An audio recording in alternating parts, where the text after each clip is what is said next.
I didn't see you come in. It's good to see you. Have a seat. Excuse me just a moment. I have to take this. Hello? Asparagus. It definitely makes it smell. Yeah, okay. Look, I can't do this right now. I have guests, yeah. It's story time with Jinxy Cat. She says hi. Uh-huh. Yep. Okay, no Turkish prisons. Not without me. Okay. Alright, I love you. Bye-bye. Now, where were we? Story time! Story time! Story time! Story time with Jinxy Cat! Yeah! A long time ago, in a galaxy far, far away.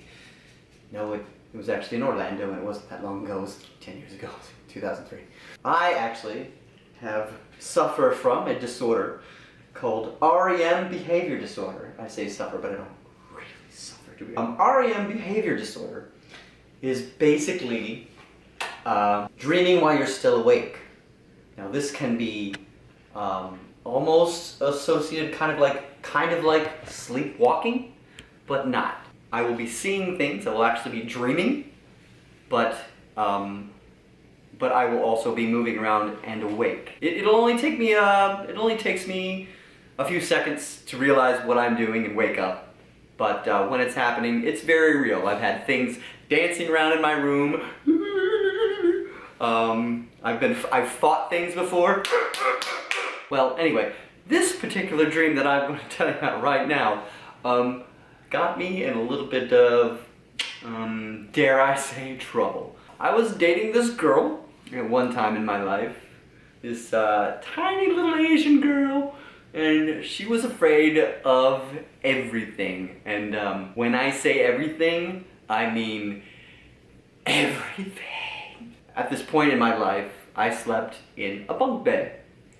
And for some reason in this bunk bed, because with REM behavior disorder, I have a tendency to jump out of the bed a lot. But for some reason, with a bunk bed,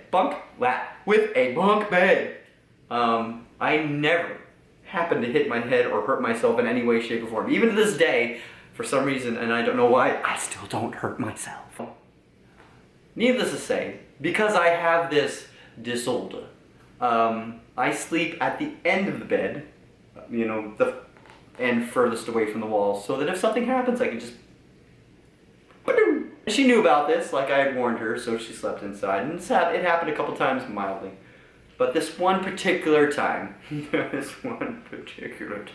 sound asleep, and I have one of my episodes. And when I had a episode, in the dream, this is what I was seeing. In the dream, the bunk bed became this horrid beast with nasty, sharp, pointed teeth. And it was closing very rapidly on us, about to chomp us into oblivion. I, being the good boyfriend that I was, panicked and evacuated the bed. Now, yes, I evacuated the bed, but I realized when I got out of the bed that my girlfriend was going to be eaten by this ferocious bunk bed. Again, the good boyfriend and me, I needed to rescue. So, with both of my arms, I grabbed her and yanked her fiercely off of the bed. Sheets flying, legs flailing literally in my arms, trembling and crying. Like, what? And at that point, I've woken up and I'm no longer dreaming, and I'm realizing what just happened and what I've done, that I have forcefully pulled the girl that I was dating out of my bed with all the sheets for no apparent reason. And so I let her know that, what had happened. It was an episode.